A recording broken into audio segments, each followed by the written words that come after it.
Welcome, everybody, to Mutual Aid 101. This is our second session. My name is Tom Llewellyn, and I'm with Shareable, who's the organization that's hosting tonight's event and this entire Mutual Aid 101 series. For the past 15 years, Shareable has been collaborating with organizers and allies to imagine, resource, network, and scale cooperative projects. We published over 4,500 stories, all about the ways that people are sharing resources around the world, and 300 how-to guides to make it easier to do so. It's great to see so many people coming in from all over the world right now in the chat. Lots of folks from across the Midwest, Canada, um, oh man, what did I see? Vermont, Virginia, Australia. Thank you for joining us. Um, you can see everybody kind of flowing through. Sorry we had an issue with the chat to begin with. On behalf of the entire Shareable team, I would like to thank everyone who was in a position to make a contribution when registering for these events. Your support has made it possible for us to add live Spanish and ASL interpretation, to process and share the recordings, including the videos, human-edited transcripts, and audio podcasts, and to build out the resource toolkit, which we'll be sharing after the first phase of this series has been completed. All of this plays a key role in making the content more accessible and welcoming to others. So tonight, we're going to be building upon last week's session with Dean Spade, which was amazing, right? For those of you who got to be there. We've asked Stephanie Rearick from Humans United for Mutual Aid Networks and Julian Rose from the New Economy Coalition and Endstate ATL to speak about how to build and sustain mutual aid projects without burning out. As a quick reminder, while the chat record will not be shared after the event, all of the links mentioned tonight will be available, including the links that are shared by attendees. So there's no pressure to try and capture everything while listening to the presentations. The recording of this session will also be available on Shareable's YouTube and Mutual Aid 101 Canvas as soon as possible, and we'll be sharing the edited version of the audio on the Response podcast. We encourage you to continue the conversation on the Mutual Aid 101 Community Canvas. And if you haven't already signed up, Paige is going to be dropping the link in there periodically in the chat. And with that, let's welcome our first speaker, Stephanie Rearick. Thank you very much, Shareable, and thank you just at least as much to all of you who are here as participants. You definitely give me hope for the present and the future. I will start by sharing a little bit about the type of mutual aid network that I have come to. I've come the long route to mutual aid networks. And I live in the upper Midwest, United States, Great Lakes region, and realized long ago as a young adult that the dominant economy is driving everything I care about in a destructive direction. So I have been looking for ways to displace that. So I represent Humans United and Mutual Aid Networks. And we started using that term in 2013, 14, before it caught on in the way people had become familiar with it, with disaster relief, etc. And we came to the term mutual aid network by acknowledging that we need to create a system that displaces the old system. You never change things by fighting the existing reality. To change something, build a new model that makes the existing model obsolete. And we know we need an economy that supports people, planet, and abundant, thriving life. So what we have been looking to do is build a bridge from where we are in this dominant culture. And obviously not everyone is there. And there are many communities that have never lost their intact mutual aid systems. And that is absolutely something that we need to recognize and value.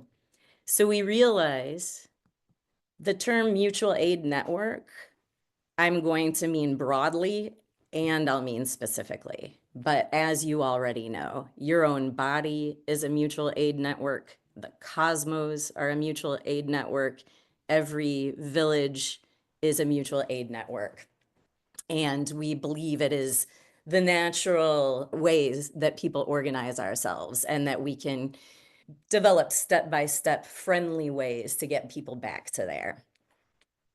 So what I started looking into in economic solutions taught me that we can take a look at functions of our economy.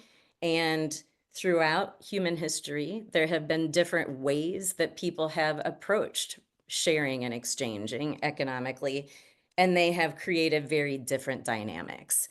So we realized we can use some of these ways of doing things and create a dynamic that paddles from the other side of the canoe, that drives the whole dynamic of economic life in a different direction. One of the ways that has been key for us to do that is through mutual credit systems where we exchange credit with each other.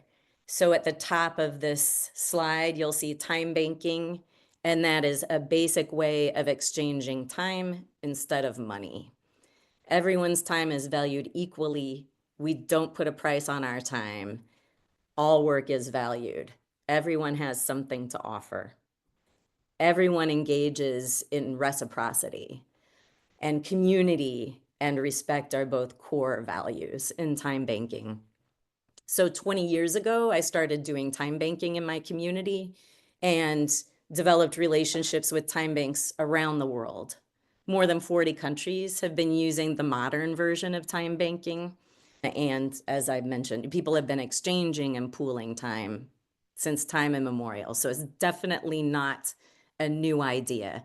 What we see ourselves doing is knitting things together in some potentially new ways, but none of it's new. It's just about organizing ourselves with an explicit purpose to create means for everyone to discover and succeed in work they want to do with the support of their community. A way this relates to the global picture and global health and community health and environmental well-being, in my view, the people who are making decisions that exploit our planet and people are generally not the ones carrying out the work to do it. They are not the ones mining uranium. They are not the ones fighting in wars, manufacturing weapons. So part of what we aim to do is create a situation where it's much easier for people to do your life solving your own problems in your own community or achieving your own dreams in your own community.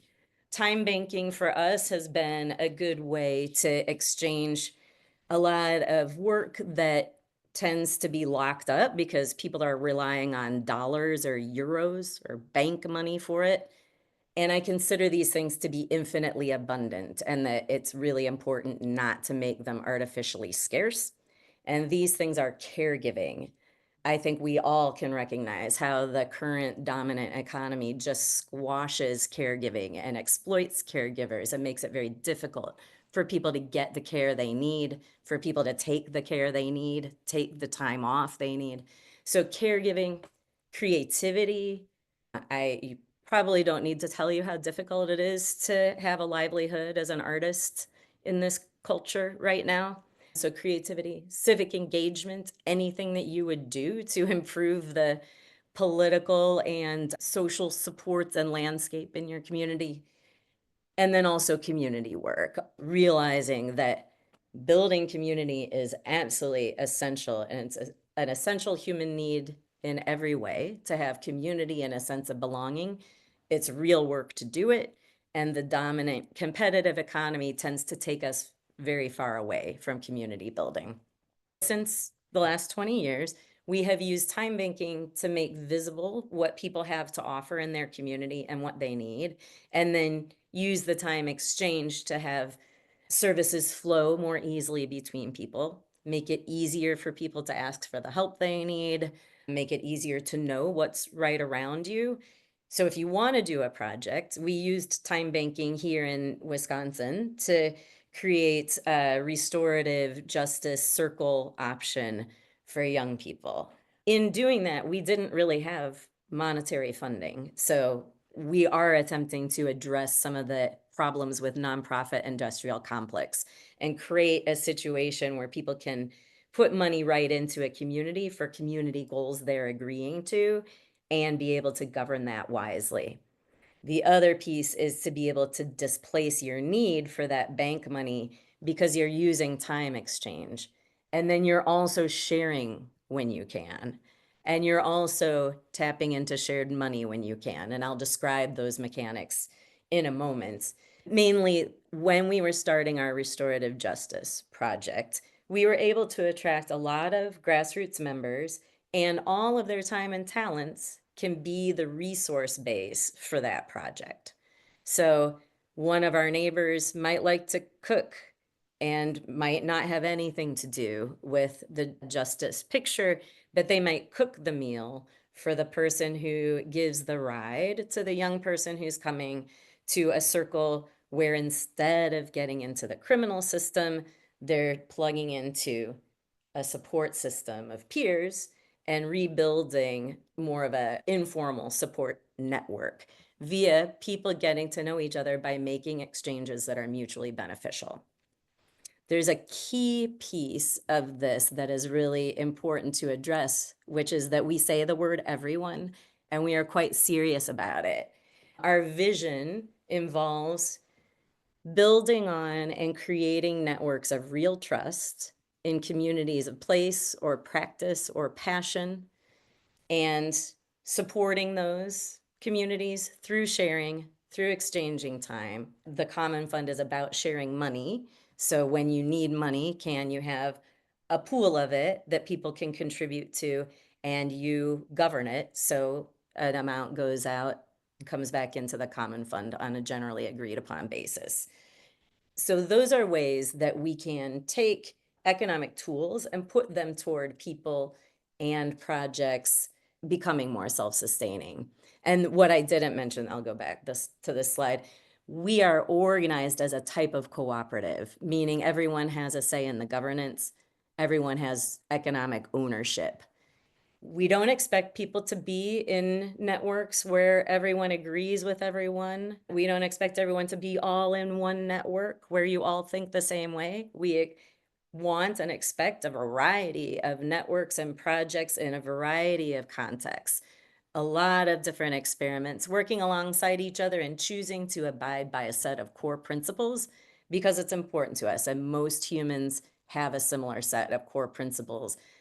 I also see a very big need to be finding and feeding common ground and coming together in networks of mutual aid where you're really sharing material interdependence does help people to get to know each other, to be able to hear each other more, to be able to shift perspectives, to become more accepting and loving of one another, perhaps come into more agreement or perhaps agree to disagree, and to live within core values where we don't harm one another. This is my dream, and I dream for having more people dream it together. So we're talking about getting started, and there are some key things to know about getting started. Number one, I'm sharing a lot of links with you to encourage you to stay in touch with the broader community, and you don't need to do this alone. Mutual aid is a group sport by definition. So even though I represent Humans United and mutual aid networks, the principles of starting and maintaining a project or a mutual aid network tend to be somewhat universal. I am interested in people living this way. If you don't ever choose to engage with humans at our organization, that's totally fine. We want to support you however you would like to live out your mutual aid dreams. So number one is very important to know what your dream is. Why do you want to start? What's the purpose of your mutual aid network? The more clarity you can get from this, the better. The more you can start with the need that you're identifying rather than a goal that you have in mind, the more effective you'll be. When you start with a goal, you sometimes have some really unspoken or unquestioned assumptions in there. So here's an example. If I were to start with a goal to create a transportation network for a certain neighborhood, it might look completely different than if I were to start with the need expressed in that neighborhood, which might be, I need to be able to get groceries I need to be able to get around for this or that, it might take you to a completely different kind of answer. And then the other thing about getting started that I find to be very key is it's really important to know what is fundamental to you. If you're starting something, I think it's essential. Like I said, mutual aid is a group sport. You're going to have more people who embrace the vision that you have. So you will need more people, and it's very important for them to have a chance to shape it. It is a group sport. At the same time, you need to know what you want to be starting. So my example for that is when I started the Time Bank 20 years ago, I tried to get my county to support it and to put in the effort to start it. My county executive only wanted something for people with disabilities and people who were older, and that was not within my fundamental values. I wanted to create one for everyone. I'm particularly interested in artists. That gave me a chance to know that I didn't want to work in that context, but rather I could take it and present, okay, this is what I'm looking to start. Who would like to start this with an explicit goal that it's going to cross a lot of demographic boundaries? So that is a key piece that I just think is important to mention at the beginning. Also, to get a sense of who's around, who's doing similar things. You don't have to jump in with them. If you like what they're doing, I really recommend that you do jump in with them or get a sense of what they're doing or invite them to participate in what you're doing. So I've listed types of mutual aid projects that tend to be around, or there might be remnants of a previous effort. It's important to realize that a lot of organizing was very fragmented over the last 5 years. So there's a lot that is lying fallow that's ready to be reborn. My perspective is that right now is like the time right after a forest fire or shortly after when there's a lot of new growth. It's a great time to nurture that new growth and have a healthier forest in the future. So I've already written communities of place, your neighborhood, your building, your organization, depending on the needs that you're trying to fill, will depend on what community you're going to reach out to. Communities of passion. I mentioned our restorative and transformative justice work from the beginning. That was a lot of how we organized our time bank at the beginning. Or communities of practice. Who's already time banking? There are time banks, like I said, all over the world. There are intentional communities, cooperatives, other forms of mutual aid networks that have done disaster relief, that have done support for protests, other disaster relief efforts, restorative and transformative justice efforts. Who in your community wants what you want, and how do you reach out to them? I recommend talking to a couple of friends first and engaging them. And what I'm showing you right now is this very basic rough draft startup guide that I've thrown together. Again, you don't need to organize the way we do. What we would like to do is see a lot of different kinds of experiments abiding by similar core values that are, to me, essentially the do no harm or the do unto others as you would have them do unto you rules. And a lot of it is going to be social beyond that. So, one of the things you absolutely need is someone who's very outgoing or who can pretend to be very outgoing. And some of the other things can come naturally. So what I'm showing you is just a resource that you can use in the future. You're welcome and you're invited, and we will hire you, paying you human hours to help refine this and revise this. So when I talk about what we offer, we are we're a co-op that you can join, and even more than that, we're also an informal network of a lot of friends and partners, members, non-members, sister projects, people who are doing a similar thing in a different context in the world. So that's what I mean when I say we. Everyone is welcome to contribute. So we have a global network that individuals and organizations and projects are welcome to join. And we also have different local networks. So I have a mutual aid network here where I am that's also linked with other mutual aid networks. So this is the slide where I encourage you to hold hands and jump. It's not rocket science, and people can do rocket science. And my perspective is when people start something, so I would encourage you to find one little step. Is there one offer that you have to make to a neighbor? Is there one need? You can join our whole global marketplace.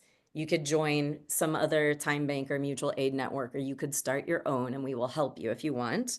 But I just really recommend dipping a toe in. One of the things I found myself is when I started time banking, it feels so much better and it feels quite natural to people when you start engaging in a network where it's explicit that you are going to support each other. Most people, or it's common when people engage in time banking that they shift to a friend and just a mutually supportive relationship, and people either don't record their time or they stop recording their time. We are so happy when that happens. What we want is for people to find each other and live this way. We want to create enough structure that people can plug in whether or not they're already socially connected, whether or not they're homebound, they have a disability, they're elderly, they are new to the country, and also enough structure that people can count on it, that people can start to do more community work and have a lively humanhood. We're aiming for a do it ourselves, not a basic income, and it's more than a livelihood. So that's why we call it a lively humanhood. We know that there are ways to do voluntary, joyful wealth redistribution. We're talking about making cooperative, a type of cooperative that is explicitly to support its members and their lives and their projects. And we do economic activity in service to what is needed. So it's not in service to the economic activity. So this is the way that we're helping change the dynamic. So we can live economic life in a way that supports and serves us rather than the other way around, which is exactly how it should have been all along. And I'm just going to close by saying this quote from my hero, Yoko Ono, which is, "A dream we dream alone is only a dream. A dream we dream together is reality." So thanks for dreaming with us. All right, Stephanie, we're going to be doing all the questions at the end. So we're going to transition straight into Julian's part of the presentation. Awesome. Hey y'all, let me pull this up. And while I'm doing that, Julian Rose, he, they pronouns. I work at the New Economy Coalition and I also organize with Endstate Atlanta, Black queer feminist, abolitionist, political home, and I'm part of another bail fund in the city of Atlanta, a Black run bail fund that provides like transitional care and all this stuff. Anyway, that's not the point. Happy to be here talking about decision making and organizing democratically. And hopefully we can collectively come to an understanding of like why organize democratically today. I also wanted to give credit to someone I work with deeply and deep collaborator, Emily, who helped co-create some of the content for this. And we actually have a much larger share the power, organizing democratically training that we offer. So yeah, let's get into it. Yeah, so when we talk about managing decision making, what we're talking about is governance, right? So the question is, what is the purpose of governance? And I'm gonna look at the chat and see what y'all drop in there and pause for a second. But yeah, when you're thinking about governance, when you're thinking about decision making, what's the purpose? What's the goal? Sharing perspective. Yeah. Figure out next steps. Mutual agreement. Oh, now it's coming through hot. Building trust. I like that. Mutual consent. Yeah. Limited resource distribution. All this is great, right? So governance has a lot of purposes. And when we think about decision making, sometimes we're like, I just want my meetings to feel better. But really, what we're litigating or what we're engaging when we're talking about governance and decision making, we're talking about some really complex things, some relational stuff. And so, what I wanted to talk a little bit about today is how I'm thinking about governance and what's in the water when we're talking about governance and decision making. Delegation of tasks. Y'all are on it. Y'all probably should be up here giving this presentation. But just to make an assertion that governance is a way to be intentional about grappling with power and planning for conflict. Something that I often bring up is people don't often bring up bylaws when everyone is already in agreement about things, right? Usually it's like moments of conflict, moments of tension in our groups, how we when we don't know how to move forward with something, we often turn to, okay, how did we talk about making decisions before? What were the voting tools that we discussed before? That's when we turn to our governance. And so if governance is about grappling with power and planning for conflict, then that means if we're going to be talking about this, we have to understand what power is really, which hopefully can be a theme in what we're talking about. I just quickly wanted to bring up the fact that we have very different types of organizations. And so if I was to sit up here and be like, this is the best way to vote, this is the best way to make decisions, right? Like it's gonna very much so depend on your specific context. Okay. So the two groups that I talked about so far are Endstate Atlanta and the New Economy Coalition. Endstate Atlanta is a small, high trust group. Literally, we've known each other for 5 years at this point. We hang out with each other all the time. We do mutual aid work. But generally speaking, we have pretty simple operations. And I think because of that, we can lean on consensus decision making, right? So consensus decision making is like finding a proposal or an idea that everyone can buy into. Whereas New Economy Coalition, we're a coalition of over 200 organizations. It's medium sized, so that means our staff is I think 11 members right now. And I'd say it's a mixed trust group. Like we hired some folks pretty recently, some folks have been around for a little while. We're remote. All our staff members are across the country. So I think that means that we need a little bit more complex operations. We are structured as a worker self-directed nonprofit.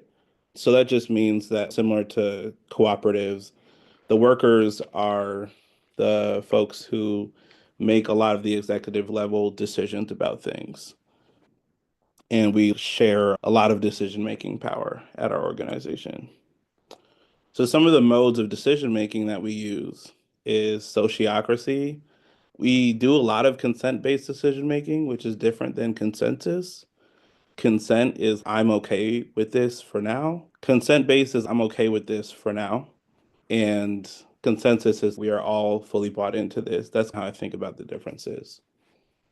And then sometimes we have to lean on majority voting as well, because like I said, we have much more complex operations. Sometimes Democratic decision making tends to require more time for deliberation.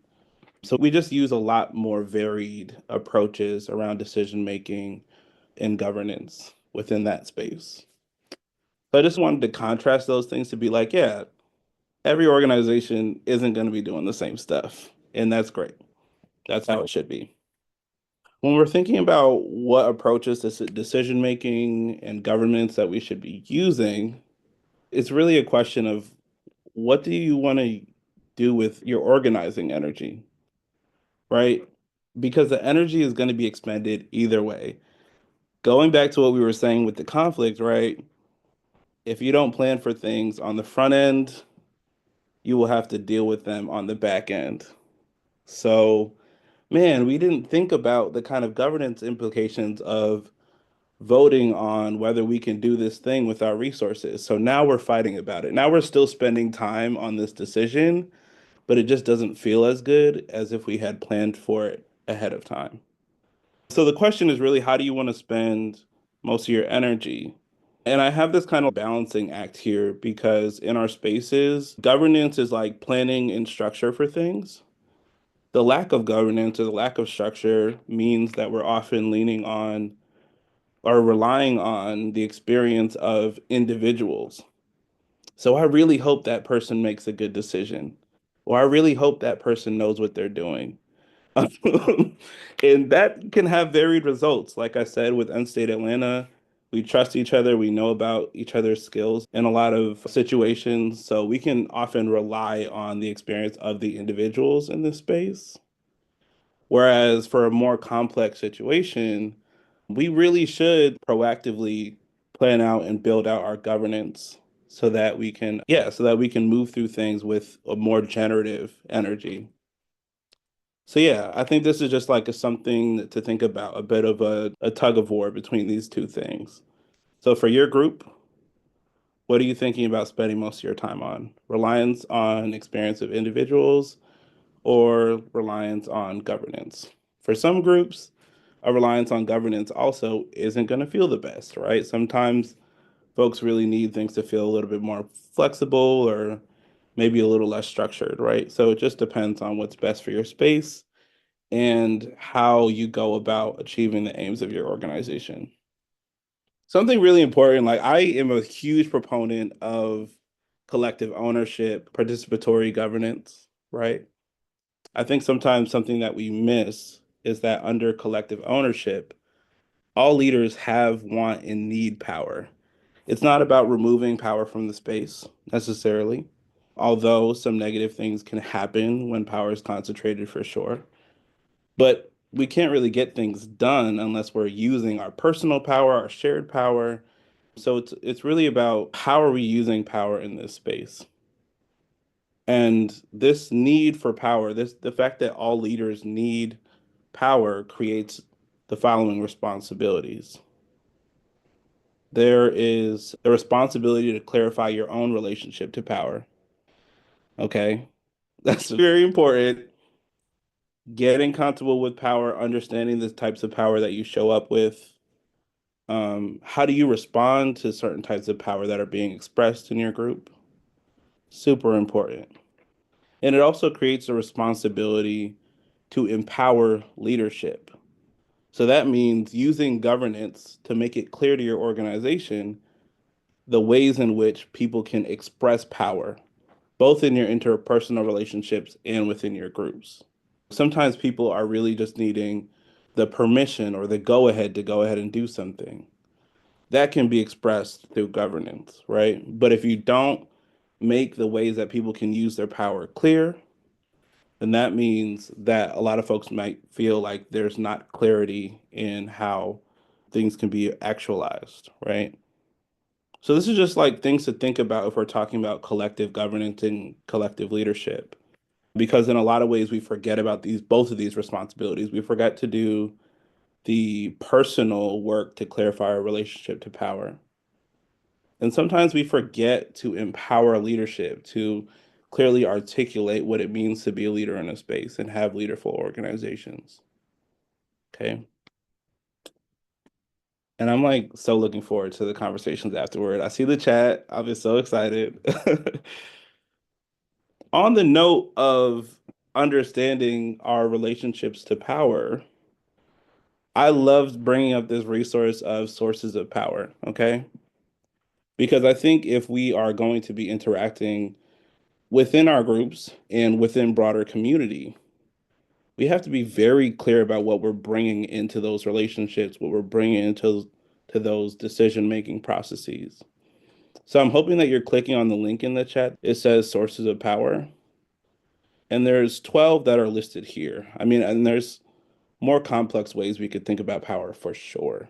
And this document has both sources of power as well as ways that people can express power. And I'm just gonna like kind of model. Y'all can answer this question in the chat, like what sources of power do you bring to your group? And I can model, I can go first. I bring a lot of referred power to Endstate Atlanta. I'm probably one of the more visible people in my group. Lots of people, when they think about Endstate Atlanta, they think about me. And so what that means is I can leverage those relationships to make things happen. And if my intentions are good and I'm really aligned with my mission, that can be really useful. But if I was to be really focused on consolidating power to myself or building celebrity or whatever. Like, I could very easily take that source of power and do some things that are actually harmful to our movements. Okay. This is what I mean by us understanding what it means to relate to power for ourselves. I'm seeing collaborative power in here, positional power, personal power. Love that. So, yeah, hopefully we're starting to reflect on, okay, what kinds of power am I bringing to these groups? Are those forms of power actually useful in advancing the aims of my organization? Am I using some of these things to maybe hold things back? And maybe I need to reflect on that. Power can be seen as like a bad word, and I think that's right. But in doing some identity development happening or some leadership development, it can be really important to heal our relationships with power and then figure out how to use it. This activity, even just looking at this list of sources of power and having conversations in your organizations about it, hopefully will inform how you move through decision making and help you understand how decisions are being moved forward in your organization. Also, it can help surface some conflict sometimes. Yeah, like, friend, you're bringing a lot of cultural power here. Oh, you're bringing a lot of cultural power. That's affecting how our group feels. Like, hopefully, this can be helpful for y'all. And I'm glad that it seems like people in the chat are already reflecting on this a little bit. I'm so glad to see folks are talking about what kind of power they're bringing to their groups. And hopefully things are starting to click about, oh, I know someone in my group, for example, who, uses their obstructive power very often or is bringing some institutional power. I saw the question about what I mean by power. I think about power as the ability to do something or to make something happen.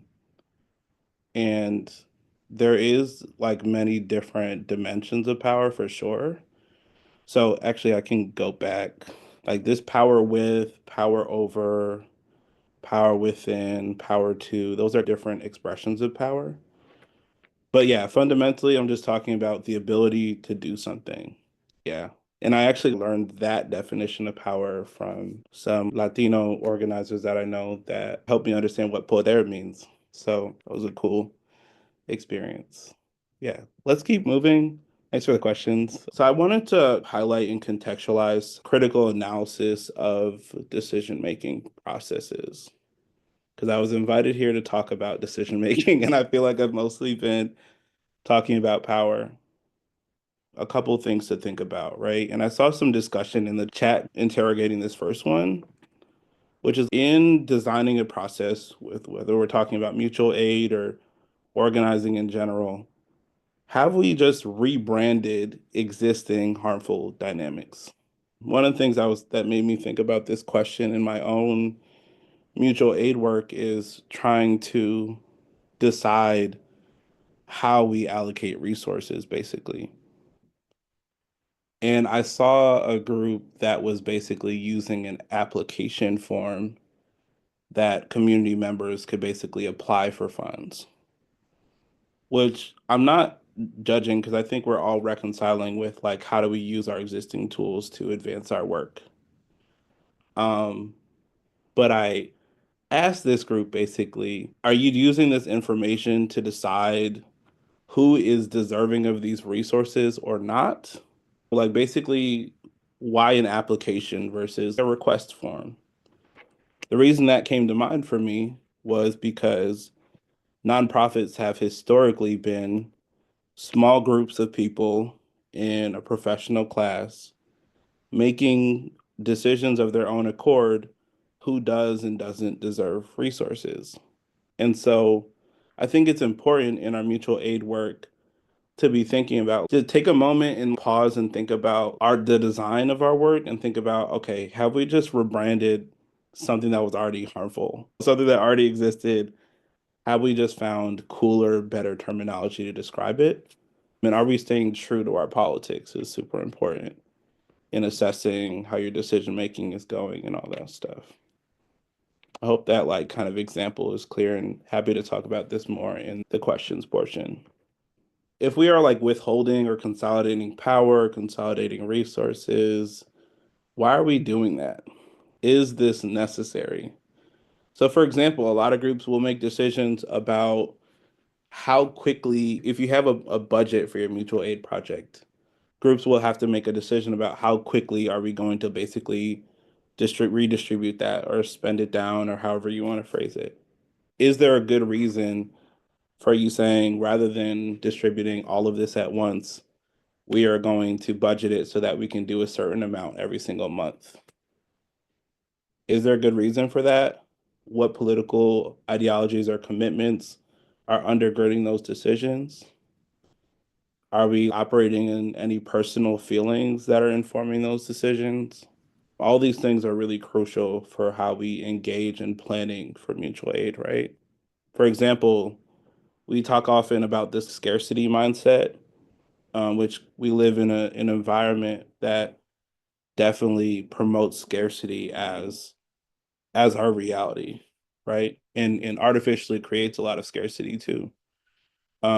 Yet we also are often dealing in limited resources. So that can engender some feelings for people pretty often, right? So just checking in and making sure that like we are making decisions and moving through decisions in ways that are really grounded in our political aims rather than making decisions based on, oh, I'm not actually comfortable spending everything down because then what are we going to do? Right. Next thing that I put here to think about and have conversations with your groups about is what assumptions about people are baked into the decision-making structure. So I hear this a lot when we talk about particularly like participatory governance or direct democracy, this idea that we can't trust people with this power. So, for example, we can't bring people into our decision making process because we don't know what they're going to say, right? And that's real. Also, it's hard to kind of argue that what we're doing is democratic and grounded in community and accountable to community if we are literally gatekeeping power. So there has to be some sort of balance or negotiation there, right? And I think that, yeah, totally relates to safety planning as well. So just like figuring out what assumptions are we making about people as we design our decision-making structures. So the New Economy Coalition actually has a participatory grant-making process where our members of one of our working groups collectively selects organizations to fund and then decides collectively the amounts to fund them at, right? We didn't restrict that to only people who were on staff or on our board. It's not even restricted to people who are in New Economy Coalition's membership. But what we did do is we plan to train people and educate people before the grant making process so that as many people as are in our network, they want to participate, we can support that. So we didn't assume that people couldn't be trusted making decisions, right? Second to last thing here, this question of are we taking shortcuts? This kind of relates to the last point, but it's easier to do it this way. I know this would be the better, maybe stronger, politically grounded way to do things, but it's easier for us to do it this way, so we're just gonna do it this way. Or in order to give people power, we'd have to train them, we'd have to have more resources.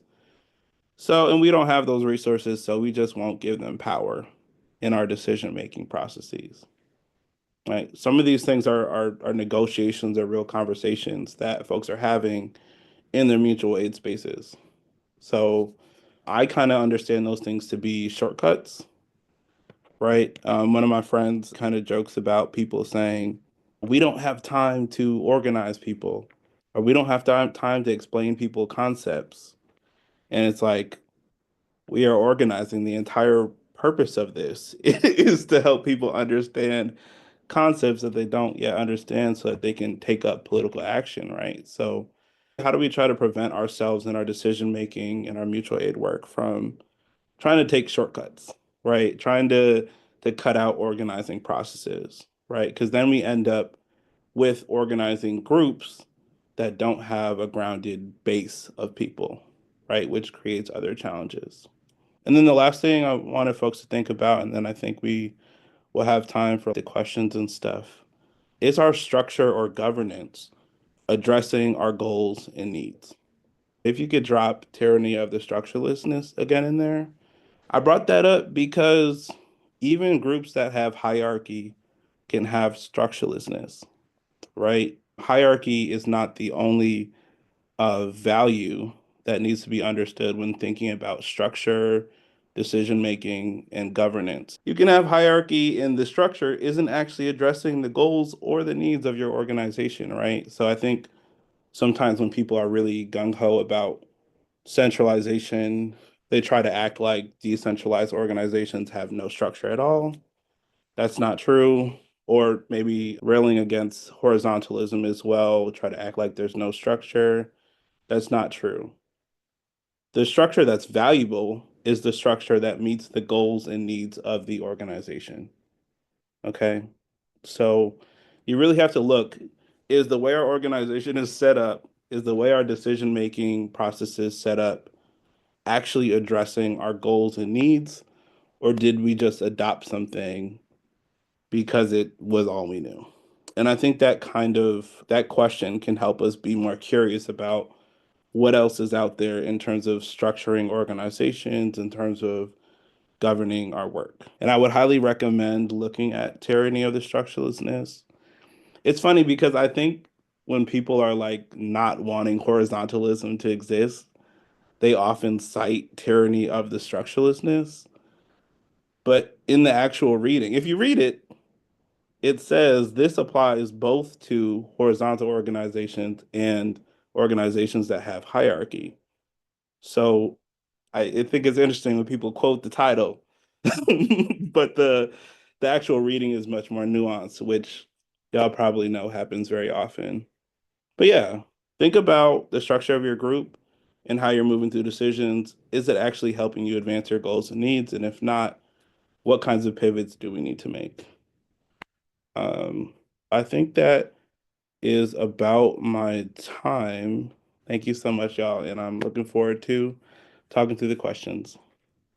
That was great. There's so many great questions in the chat. Also, we want to just re-encourage folks to drop their questions in the Q&A function. It's kind of hard for us to keep track of both places at once.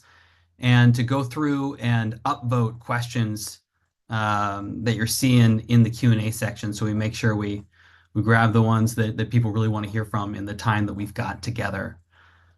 So I guess first, Julian, I'll just start with you. I know that there's a lot of questions around, you know, here I'll read one of them out, around consensus building and how that kind of impacts power structures, and wondering what are your best practices for keeping a group efficient under a consensus-based power structure, especially if folks have difficulty aligning their schedules or just being indecisive in general. Yeah, indecision is a huge, very common problem, especially if you're working in a more like horizontalist structure. Definitely come up with that a lot. I think the time piece is a challenge as well. And for my more local mutual aid organizing, we face that a lot because folks are working. Like this is no one's full-time job here. So one thing that we have to do a lot is like following up and doing personal touch points with people, making sure we're like personally sharing context if people like miss meetings, taking robust notes, and we also have like a voting tracker that's really helpful, so that we can make sure we're tracking kind of who has responded to what.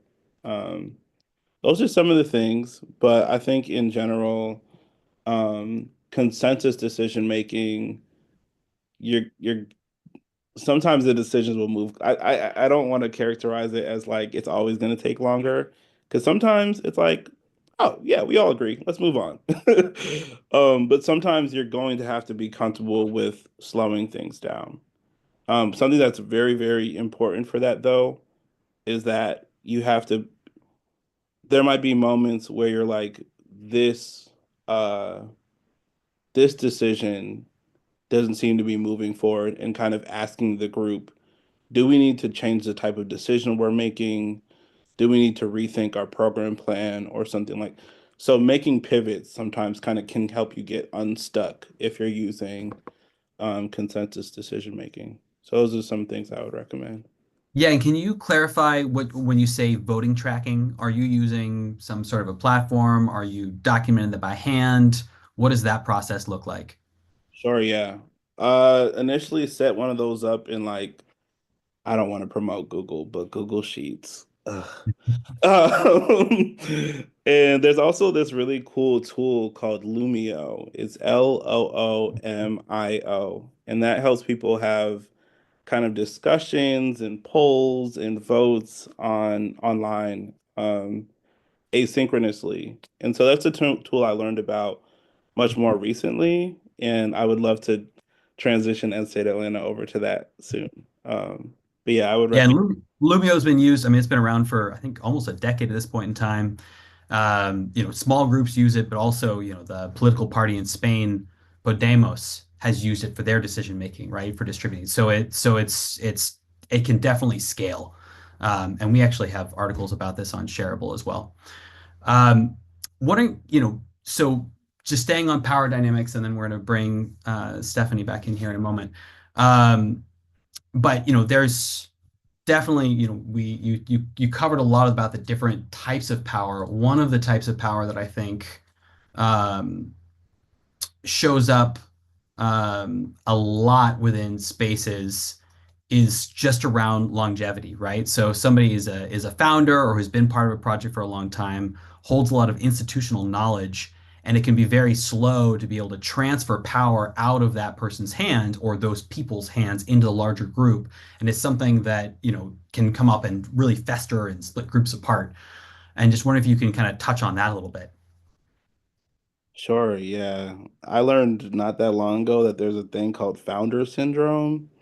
Obviously the West likes to pathologize a lot of stuff. So, they've called it a syndrome, but really it's just folks having challenges with transitioning power, with sharing and all those things. And then also kind of there's the other end of it with which is we need to be prepared to be meeting people. Um, we need to be paired with meeting people at the depth of knowledge and experience they have. And we're dealing with this at NEC too because we have very new staff members, and then we've recently had staff members who were there for the entire time NEC has existed. I think being very proactive on both ends, asking lots of questions, asking for context as much as possible from the for those folks who have been around a while. Um, and also just like sharing those things as much as possible. I think some of those founder effects also overlap with like the referred power thing, with like there's just being a lot of social or relational capital. So making sure to do introductions, like for example, if you've been the one at your organization for a long time, you might know all of the funders and no one else has a personal connection with them. Make those introductions. You might know folks who are very influential in the movement because you've been around for a while. Introduce the person who's newest to your group to that person so that there can be an extended longevity of that relationship. Um, but yeah, those are some of the things we've been working through this too, but those are some of the things I would definitely recommend around that. Great, thanks. Want to bring Stephanie. We'll come back with more questions for you, Julian, in a moment, but want to bring Stephanie in here.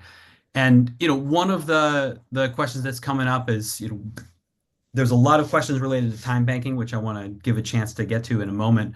But first, wondering if you can talk a little bit more about, building and sustaining group projects, essentially like building momentum, finding those quick wins, meeting material needs of members of the community, to be able to build off of that. And what are some examples of how to kind of what can those quick wins or material need meeting look like?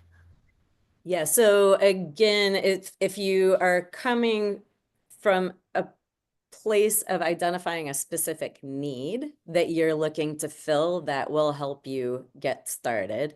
And so for building a project, like I said, see if you have a friend or two who want something similar or who are willing to help you for moral support.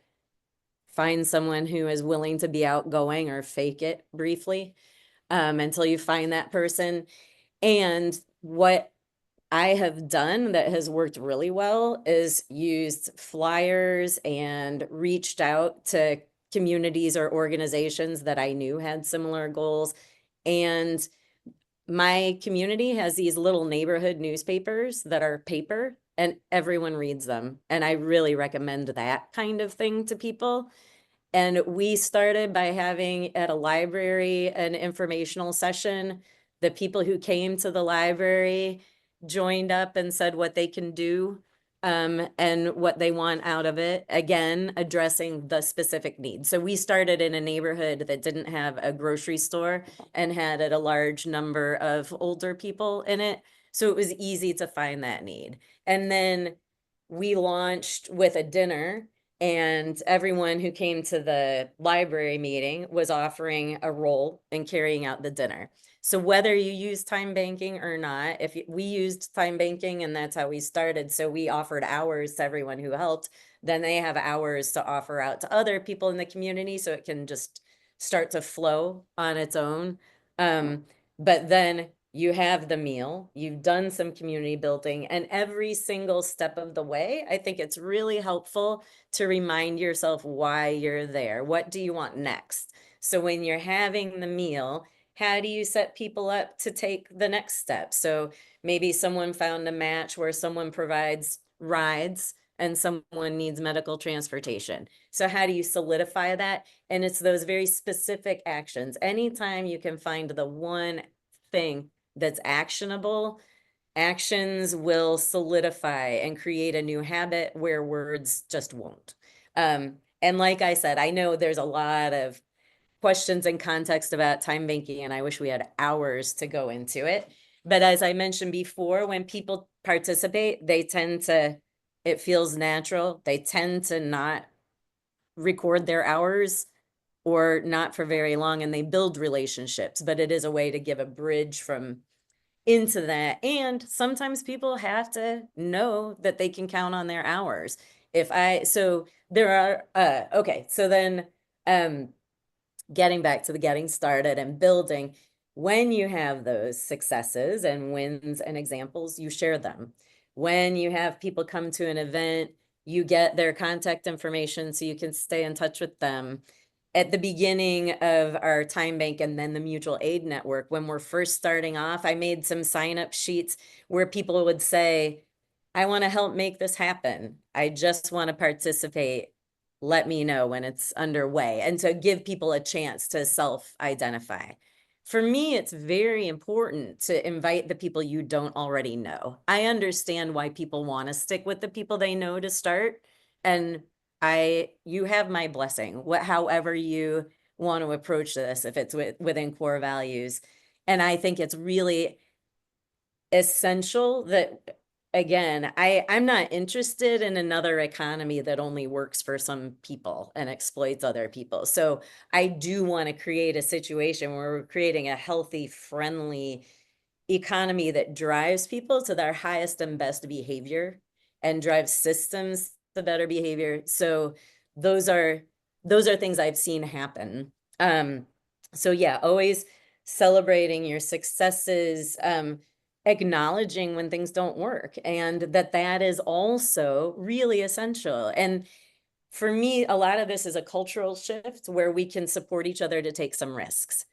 My view is I want a lot of things to change about how we're currently living on the planet. So we're going to have to do some things differently, and we will make mistakes, and we will need to give each other constructive criticism and listen and take it on board. Make maybe compromises, but also do things differently alongside each other and be able to share what works. So in my view, when you have a group where there becomes a bit of a division about how you want to proceed, I would love to see a much more of a culture where you would divide into two and keep going and stay in communication about what's working where.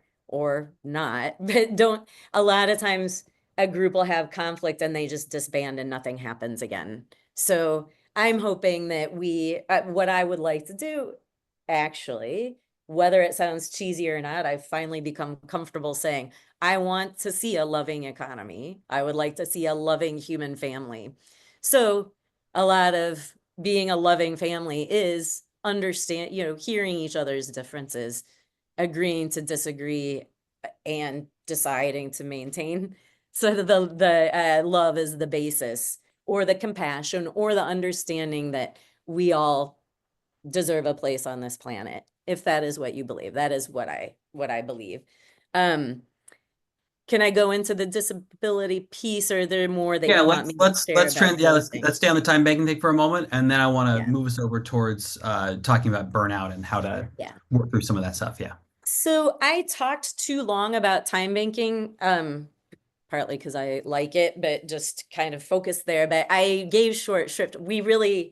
A reason we're shifting into mutual aid networks, or it did shift, is so we can have sharing take its appropriate place alongside, and then also have more bridges to support production and local business. I think it's essential for places to have those third places where people actually can gather and build community.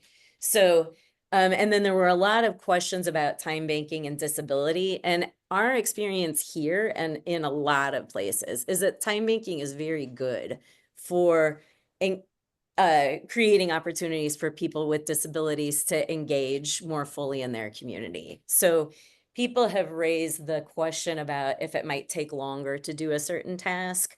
There are a lot of variables that come in with people's time. And a lot of times, in my experience, it kind of shakes out over time. But an example of a way that works well is it's very common for people to be defined by a lack in any kind of social system. And it is a chance for people to offer up their strengths. We've had people who have a physical disability who really like to be able to do things from home, make phone calls, do data entry, make music, and get valued for it in a way that often they don't get an opportunity to. There are a lot of people in social systems who mostly get a chance to interact with their staff, where time banking creates opportunities to tap into a greater social network. We've had people, we had a young woman with a disability teach an art class. It was her first time teaching something and being valued in that way. We had someone who wanted to go to a center for dance and movement therapy and was asking our coordinator how much it costs for an hour. And he said it costs 1 hour. And they're like, well, you mean like 65 hours? And he's like, no, 1 hour of your time is worth an hour at the therapy. And it was a thing that hadn't happened for that person before because they have been used to being identified by lack. So a beauty of time banking in valuing anything and everything is everybody does have something to contribute, but we also treat it as infinitely abundant. So if you join the time bank and you need help and you haven't given any and you won't be able to give any, people help you anyhow. It's based on core principles. People give hours, or you're welcome to use as many hours as you need. But we always want to be driving toward sharing. So we are looking to funnel things from the money up into sharing money, into exchanging credits instead of money, into time banking, and then into sharing. And that's the dynamic that we're aiming to create. And just one quick follow-up on that before we shift. Um, there's definitely a question about, markets in general, right? No matter what is being marketed, is there, what is the kind of parallel between time-based systems and capitalism? How is that linked together? And or how is that, very different? And one thing when I think about time banking is, one, I feel like it can be incredibly subversive. Um, the exchange of time is the only legal exchange in the United States that you can make that doesn't require taxes to be extracted. Legally, when you barter something back and forth, there's all kinds of barter groups that have been broken up before. You're actually supposed to extract tax and pay a tax on that bartering of goods. And so when you do a time exchange of 1 hour for 1 hour, that is a non-taxable exchange under the law. And this is so subversive that I have known organizers in places like Turkey when Erdogan took power. An organizer was brought in basically and questioned and had to, under the cover of night, escape the country and is living in exile now because of the work that they were doing. They had organized a 40,000 person time bank in Istanbul, the largest time bank in the world, and the government saw it as an incredible threat to their dominance. So, and this person is still living in exile and is not going to be able to go back to Turkey as long as Erdogan is in power, right? So, with that in mind, can you just, Stephanie's kind of talk a little bit about that relationship between capitalism and gift economy? I like that you said the word subversive, because right when I learned about time banking, I had been involved in a different local currency previous to that. And then I was like, time banking is the most mainstream, most subversive thing that you can do, because it is so straightforward about exchanging time. And it is true for me that until I did it, I didn't feel the potential. And it shifted things for me, where instead of lack, I see potential. And because it's based on core values, you can apply it worse or better for sure.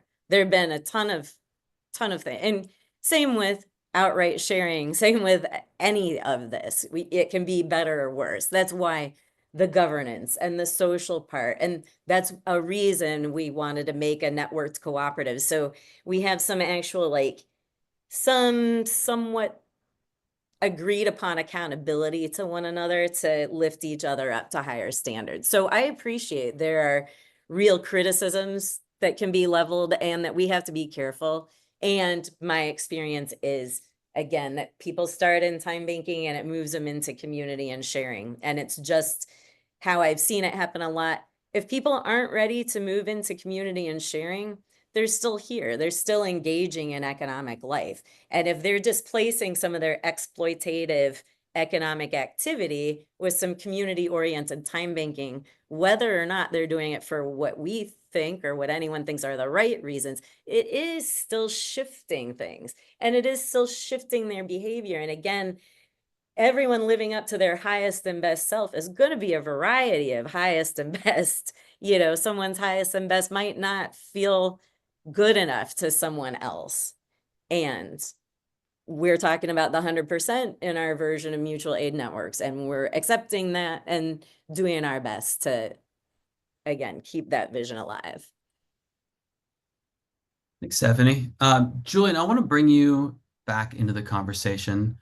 Um, and there's a question here around power dynamics and the feeling that there was a need to consolidate power for safety and privacy reasons. And I wonder if you can kind of touch on navigating those spaces. I know, just to fill out the rest of the question. Um, just thinking about the balance between that safety, the safety of people that are being supported by the group, the safety of the members, and that tension with wanting to be more open and bring more people to grow the groups. Yeah, I think that's especially important with all of the political repression and everything.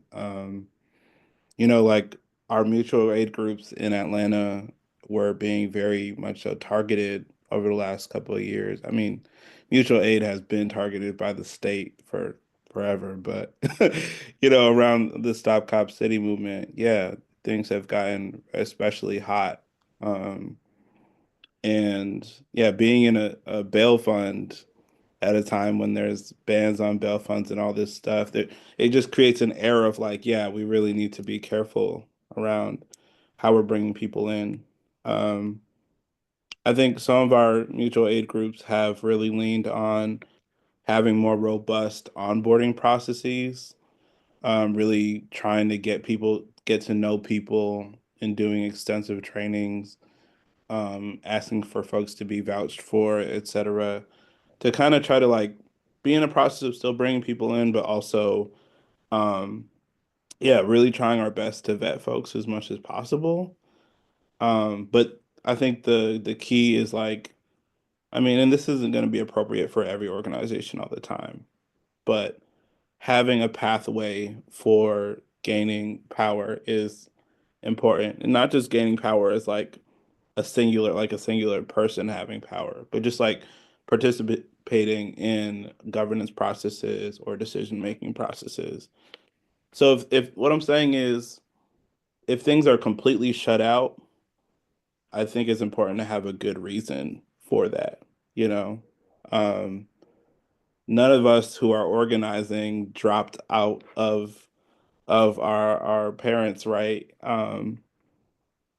Being trustworthy, being worthy of, being worthy of trust, and that kind of is a thing that develops over time through experience. So this is going to be a bottleneck for our organizations. I think lots of folks have been talking about our need to base build and kind of go beyond the walls of our organizations and groups, right? Um, some of our organizations need to be dedicated for base building and training so that people can be trustworthy for the more risky work. But I think related to that, we also have a challenge of how do we identify when we find out that someone, hey, like this person was doing some weird stuff, or hey, this person was communicating with the police. How do we inform people in a way that is not creating a witch hunt, so to speak, you know? And in some of the models I've learned with regard to that are using community councils. Maybe you don't share things out with the public because that can also create other risks, but sharing stuff with other organizers that you trust can be important. I guess all I'm saying is safety has to be a broader culture that's not just about keeping people out of decision-making processes. If that's what our safety is hinging on, then we kind of already are at extreme risk. I hope that's like helpful. Yeah, well, and I think, you talked a little bit about how to navigate when there are issues that come up. How about the establishment of vetting processes for letting folks in? Do you have any examples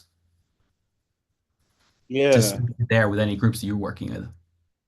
yeah. So, in state Atlanta, actually, we had a 4 month onboarding process, which, uh, that can become a bottleneck for people. And we do have queer folks, disabled folks, folks who are navigating lots of domains of instability. So, we were understanding about things or whatever, but kind of the idea was if, for example, the state wants to send somebody in to infiltrate our group, let's make that person work really hard to get to get it.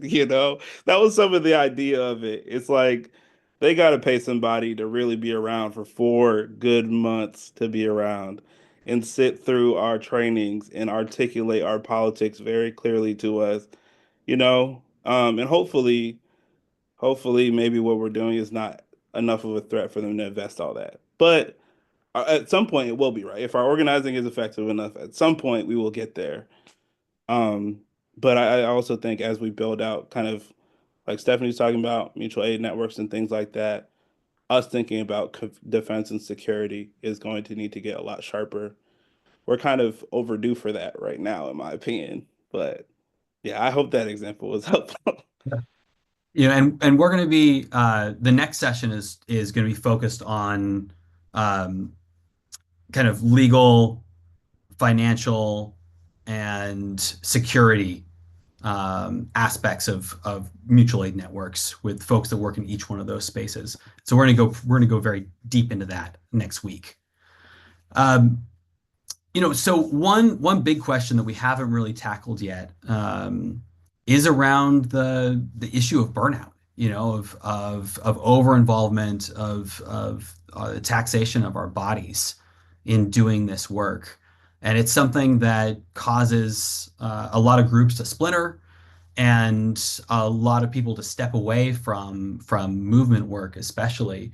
And it happens a lot in spaces of care. It's an issue of, I think, of caregiving in general, but something that we see a lot within mutual aid groups. Um, and so I want to just give a couple of moments, and we just have 5 minutes left of this session, but just some thoughts on navigating burnout. I don't know, Stephanie, if you want to start. Uh, yeah, I guess one thing I wrote in response to someone's question in Q&A about, I learned a while ago about the common 1 to 9 to 90 rule, that of any group of 100, one person will take on most of the work, 9 will be active, 90 will follow somewhat, and that you need different people to start and tend and reap in the garden. And understanding that has helped a lot. Just accepting the inevitability of people dropping out and not freaking out about it. And then aiming to have a deeper bench of people to tap into. So just doing broader outreach and having more people back up a person with a commitment, and doing fun things together is essential. That's essential for building and sustaining. So we're doing a supper club, cooking and eating together once a month.